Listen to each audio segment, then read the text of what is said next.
Okay, so get this. Today's deep dive is going to be all about Oscal. Oscal. Yeah, OSCAL, Okay. the Open Security Controls Assessment Language. And I'm excited. right, Yeah. it's kind of like cybersecurity's universal translator, if you will.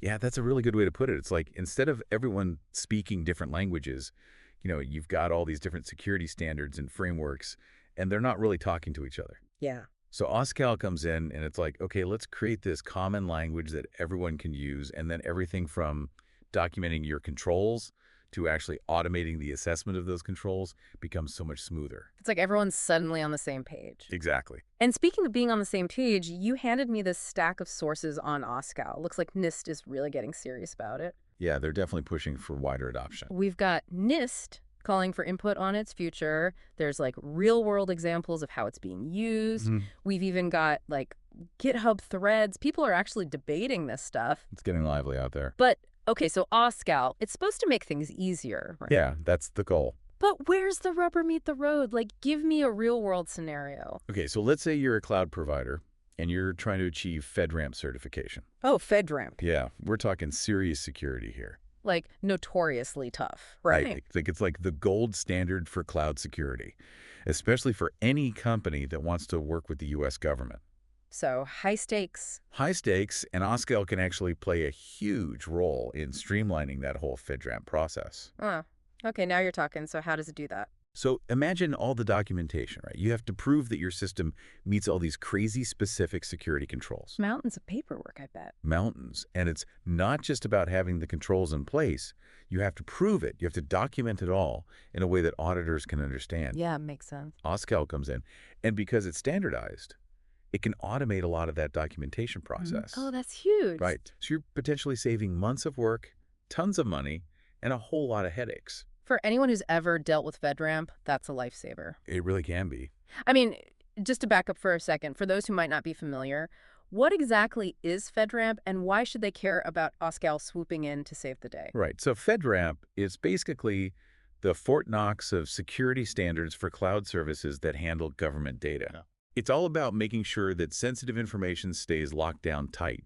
And to get that FedRAMP seal of approval, you have to jump through a lot of hoops. It's really rigorous. Coops, hurdles, you name it. Exactly. And this is where Oscal comes in. It provides this common language for documenting and automating all those security controls that FedRAMP requires. So it's like instead of everyone having their own interpretation of what secure means, Oscal lays down the law. Exactly. It brings that much-needed clarity and consistency. So like, give me an example. How would this play out in the real world? Okay, let's say one of FedRAMP's requirements is having top-notch data encryption for your system, right? Oscal can help you clearly document exactly how your system meets those encryption requirements, and it does it in a standardized way that security auditors can easily understand. So it's like no more deciphering each other's notes, everyone's speaking the same language, Exactly. and that makes audit smoother, speeds up the whole process. Exactly. It's all about efficiency and transparency. Okay, so we're talking about making existing processes better, but I feel like this Oscal thing, it has the potential to be much bigger than that. Oh, absolutely. It's not just about making things a little bit easier. It's really about fundamentally changing how we approach security as a whole. Okay, I'm intrigued. Tell me more. So one of the sources you shared, it was actually a discussion on GitHub, and it really gets into the weeds of Oscal implementation. Oh, those GitHub threads? They can be gold mines. Right. So they were debating this question of how granular you should be when you're defining security controls within Oscal. Granular, okay. Yeah, like how specific do you get? And they were even comparing it to a giant jigsaw puzzle. Okay, jigsaw puzzle. Okay, I have to hear more about this. It's actually a perfect analogy. So imagine you've got a system, right? And it has thousands, maybe even millions of configuration settings. Wow, that's a lot of pieces. Right. And each one of those settings, it's like a tiny piece of the puzzle. So the question is, how do you represent those individual pieces within this bigger Oscal framework? So it's about finding that sweet spot, right? Like being detailed enough without getting lost in the weeds. Exactly. But also not being so broad that you miss crucial details. You've got it. It's about finding that right level of granularity. So, like, how small should each puzzle piece be? Right. And that's the million-dollar question. And there's no easy answer. It all depends on the specific system and the context. But it's a really important question to consider. Okay, so give me an example. Let's say you're documenting the configuration of an OpenSSH server. Okay, I'm with you. Now, do you create a separate Oscal component for every single setting on that server? Like, what would be an example of a setting? So you've got things like the maximum number of allowed authentication attempts or the specific encryption algorithms that are being used, like really granular stuff. Okay, yeah, I see what you mean. So the question is, do you go that deep or do you group related settings into larger components? Oh, so it's like, do you zoom all the way in or do you take a wider view? Exactly. And there are trade-offs to both approaches. Right. And it's like finding that balance is tricky because you don't want to get bogged down in the tiny details, Yeah. but you also don't want to miss the forest for the trees, you know? Yeah, totally. It's all about finding that sweet spot, but it sounds like there's no easy answer. Exactly. It's one of those things that depends on the specific situation, the complexity of the system you're dealing with, all sorts of factors. So it's like Oscal gives you the tools, but you still need a skilled craftsperson to use them effectively. I like that. Yeah, it's not a magic bullet. It's more like a really sophisticated set of tools that can empower you to do amazing things. And speaking of sophisticated tools, I've got to ask about something I saw in one of these sources. AI. Ah, yes, A. Artificial intelligence, it seems like it's popping up everywhere these days, and cybersecurity is no exception. So how does AI fit into this whole Oscal picture? Oh, it's a match made in heaven, really. Okay, tell me more.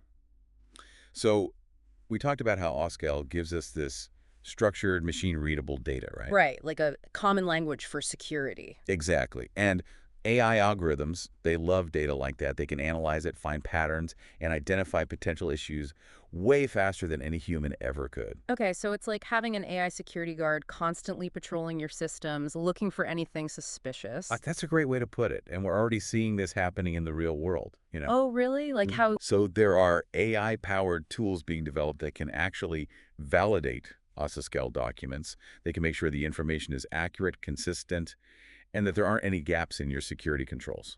Wow, so it's not just about checking boxes anymore. It's about making sure those boxes are actually checked correctly and that nothing's slipping through the cracks. Exactly. It's like having an AI double-check your work, making sure everything is airtight. And this is just the beginning, right? Like as AI gets more advanced, the possibilities seem endless. Oh, absolutely. I mean, imagine AI tools that can not only identify vulnerabilities, but actually recommend specific solutions, maybe even predict where attacks are most likely to occur based on the data in your OSCAL documents. Okay, now that's getting really futuristic. I know, right? It's like something out of a movie.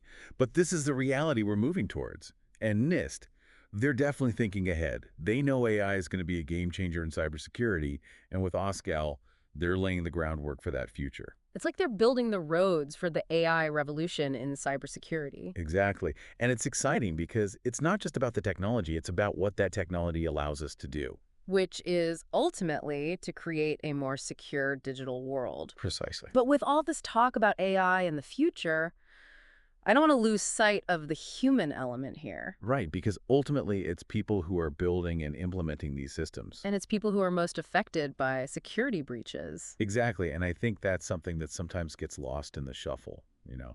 Yeah, it's easy to get caught up in the technical details, but at the end of the day, security is a human issue. It really is, and that's why I think this whole OSCAL movement is so important, because it's not just about the technology, it's about fostering a culture of security. A culture of collaboration, communication, and continuous improvement. Exactly, and that's something that requires human ingenuity, creativity, and a willingness to share knowledge and work together. And that brings us back to those GitHub discussions we were talking about earlier, right? Yeah, because that's where a lot of this collaboration is happening. People are sharing their experiences, debating best practices, and figuring out how to make OSCAL work in the real world. It's like a community of practice, all working towards this common goal of a more secure digital world.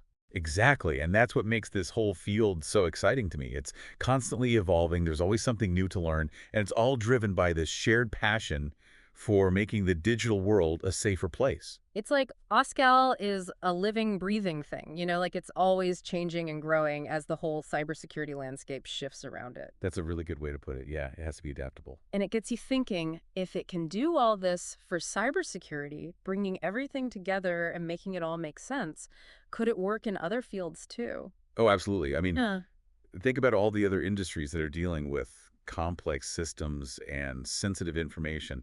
Healthcare, for example, tons of data, super strict Yeah, regulations. that's true. Finance is another one. Security breaches there can be disastrous.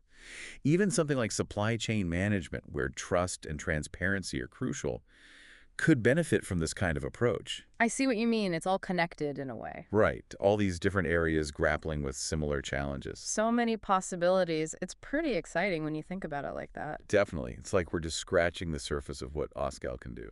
Well, I feel like we've done a pretty deep dive here today. We've covered a lot of ground from the basics of what Oscal is to, like, its potential impact on the future. It's been a really interesting conversation. And for everyone listening, we hope this deep dive has given you a lot to think about. Oscal is definitely something to keep an eye on because in our increasingly digital world, having a secure, standardized way to manage risk and compliance is essential. So until next time, keep learning, keep asking questions, and stay curious.